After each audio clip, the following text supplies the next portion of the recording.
Welcome to another Shedcast. I have tried to do this episode twice from the shed, and both times,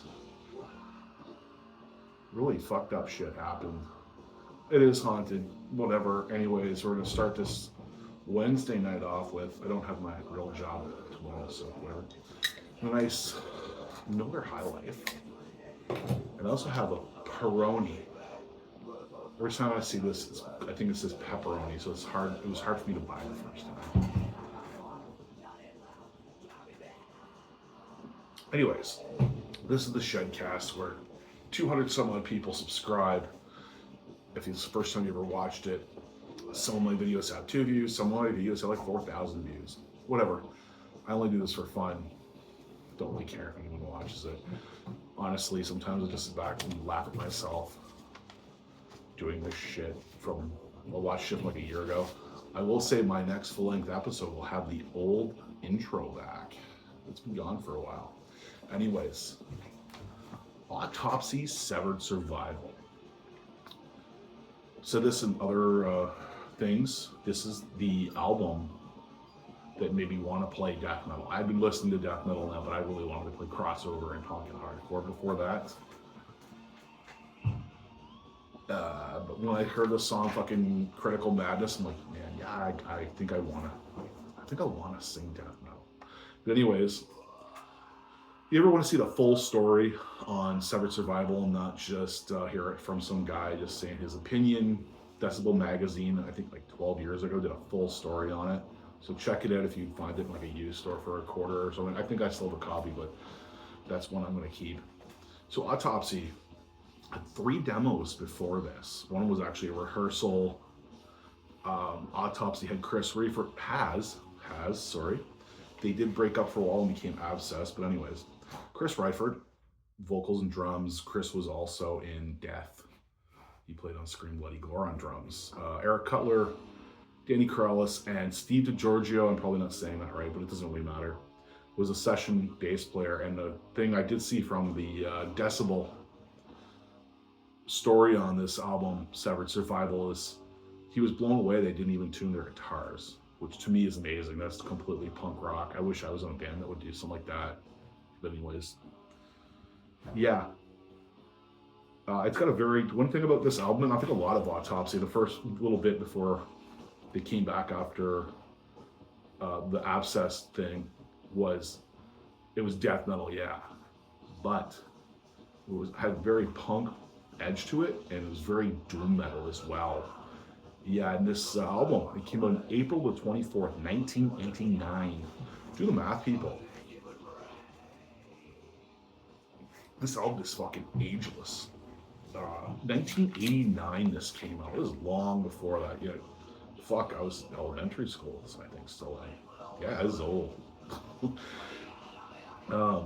It came out on Peaceful Records, had other bands like Paradise Lost and shit on it too. The old Paradise Lost is great. I'm not much on the stuff the last 20 or so years. It's okay, I guess. But he's doing a good job in Bloodbath. I would say if you've never heard this, you probably at least heard it. But I'll just say this is my top three songs, and songs you should check out if you haven't heard this before. Gasping for Air is one. Pagan Savior, and my complete favorite off this album, Critical Madness. Bloody Killing Spree, Brain Fried Eternally, Psychotic Emission of Death. Critical Madness, Self-Inflicted Pain. Fucking, just straight ahead. You know, you don't have to sit in front of a thesaurus and write shit. It's the way I write lyrics too. Critical Madness, is this my favorite death metal song? No. It's up there though, and I'm gonna wing my top 5 of all time while I'm doing this. I'll do it from 5 up. I'll do my 5th, Christening the Afterbirth by Incantation, the 5th best death metal song ever wrote. 4, Into the Grave by Grave. Now here we go. Number 3, Critical Madness by Autopsy. It was probably the 3rd best death metal song ever all time. Number 2, Deicide. And number 1, Grave for Your God. Grave for Your God is the greatest death metal song of all time. If you go back a year in this podcast, YouTube channel, I probably said something else was different. But anyways, Autopsy, I've never seen them. They came to Toronto, I think, once. They maybe came since. I just don't know, or I didn't hear about it. And I was too young to go. I was in like grade 10 or something. And I believe, because a lot of shows were 19 plus then, I believe Devastation and Malevolent Creation played that. I could be completely wrong. I used to have the ad for it, but I lost it. Never seen them, but I did see Ravenous, or Ravenous, however you pronounce it. Ravenous, check that out too. They had Chris Reifert, drums singing. Danny Loker, if you don't know who Danny Loker is, you don't listen to metal. Killjoy, again, you gotta know who at least Killjoy is. If you don't, look him up. Singer from Necrophagia, and he did a lot of other shit. Clint Bauer and Danny Corrales also. Autopsy. I had Chris singing and playing drums, and Killjoy singing.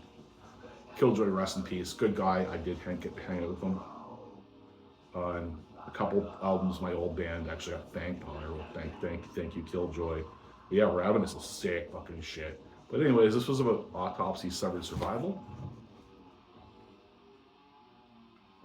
And check it out. Yeah, I did write notes. Kill the Dark Lord.